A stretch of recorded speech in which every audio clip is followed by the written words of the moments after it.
There is an old saying that defense wins championships. Well, Steve Spagnuolo and the Chiefs are proving just that. They are about to win their third Super Bowl in a row.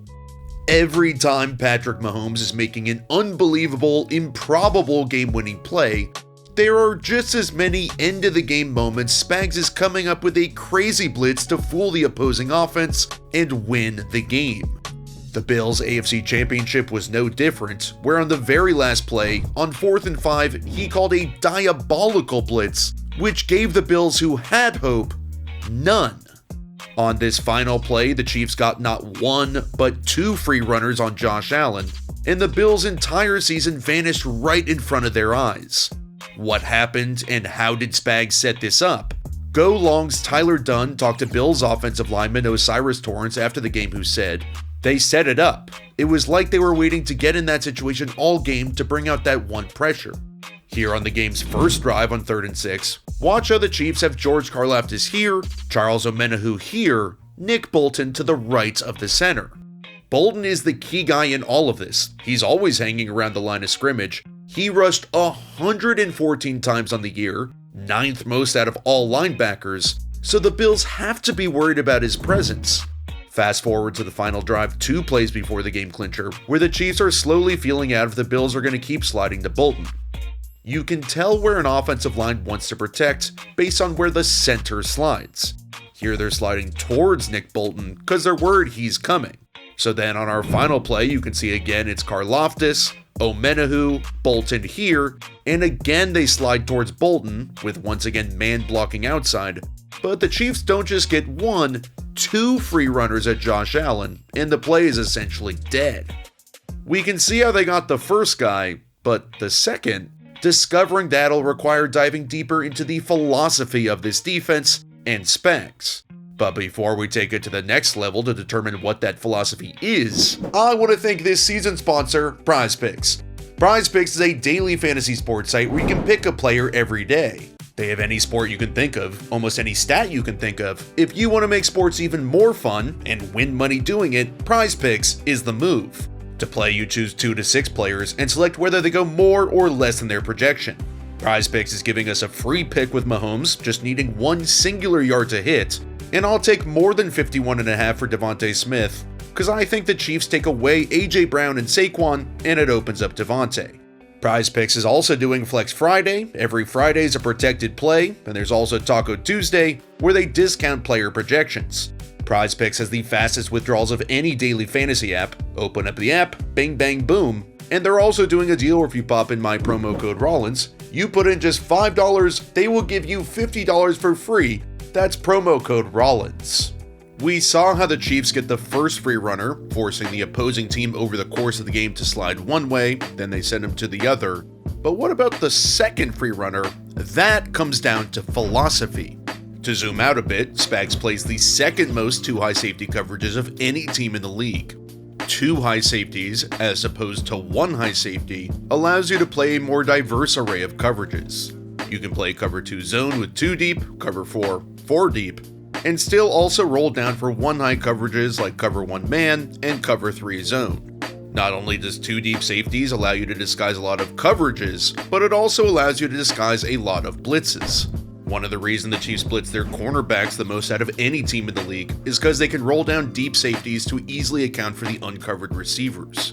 Going back to the game winner, watch how Trent McDuffie is lined up over the receiver, then he becomes a second free runner.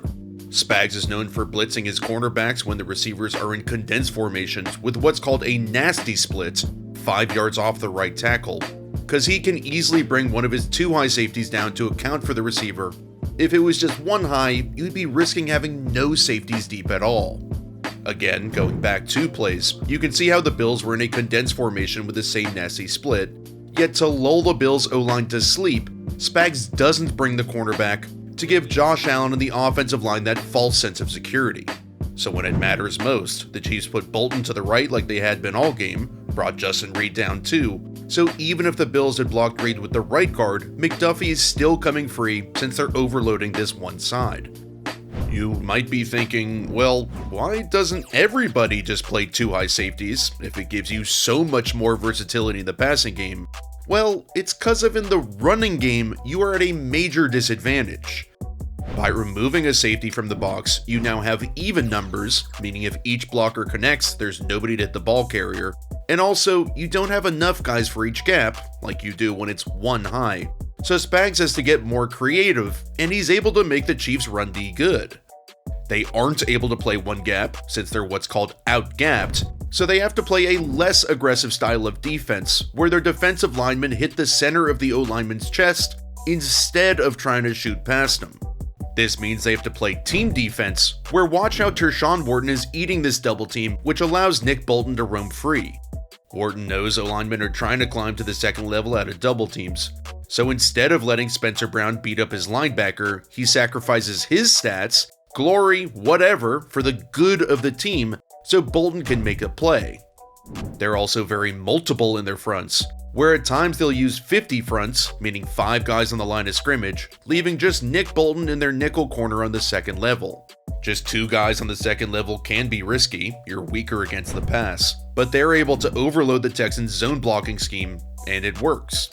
You also need physical cornerbacks like Najee Johnson, who is willing to fly in to eat a block from the 311-pound Shaq Mason. Johnson is 199, it's like Lizzo on Tom Holland.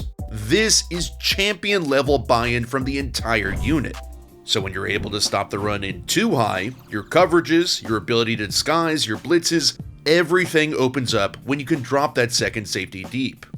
For example, they'll use this cornerback cat blitz against a condensed formation like we saw. But while most teams just run one high and bring the safety down in man coverage, they'll roll into Tampa 2 zone, and look how the receiver can't turn his head quick enough because he's not anticipating the quick pressure.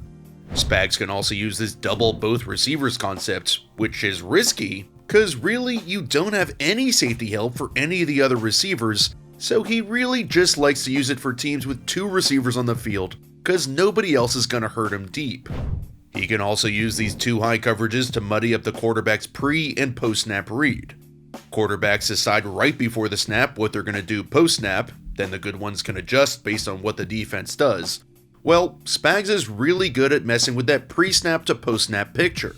Trent McDuffie is lined up one-on-one on Nico Collins in man coverage with not a soul around.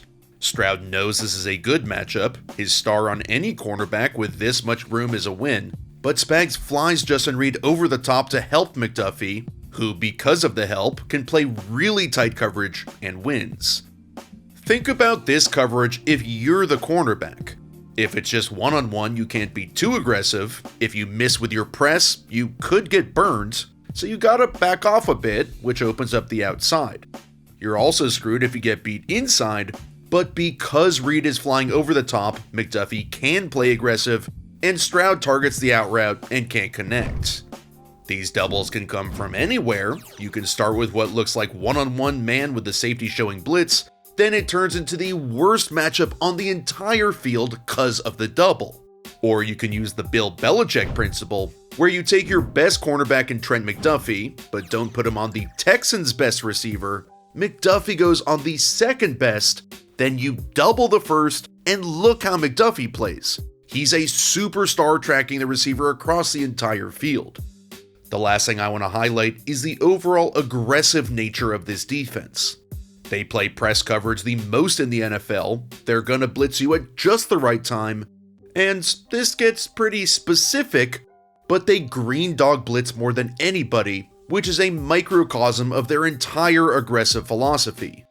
Green dog is when a defender has a receiver in man coverage, but when he sees that receiver block, he adds on to the pass rush. It's extremely risky because you're dropping your guy in coverage. Everybody else is playing man or rushing, so if the running back or somebody goes to the flat, if the quarterback handles the pressure and dumps it to him, there could be nobody near him for 20 yards. There are just all these little elements that add up to a masterfully complex scheme. How Spags aligns his safeties, where he positions Nick Bolton before the snap, the corner blitzes, the unlimited variations of double teams from the safety and cornerbacks, it all adds up to a nightmarish headache for the opposing offense, and in 2 weeks, the Eagles in the Super Bowl. The old, grizzled defensive coordinator has proven time and time again that he is the best in all the land. And against any offense, Josh, Lamar, the 49ers, the Eagles, Steve Spagnuolo will have the ultimate defensive game plan, and the Kansas City Chiefs will win their third Super Bowl in a row.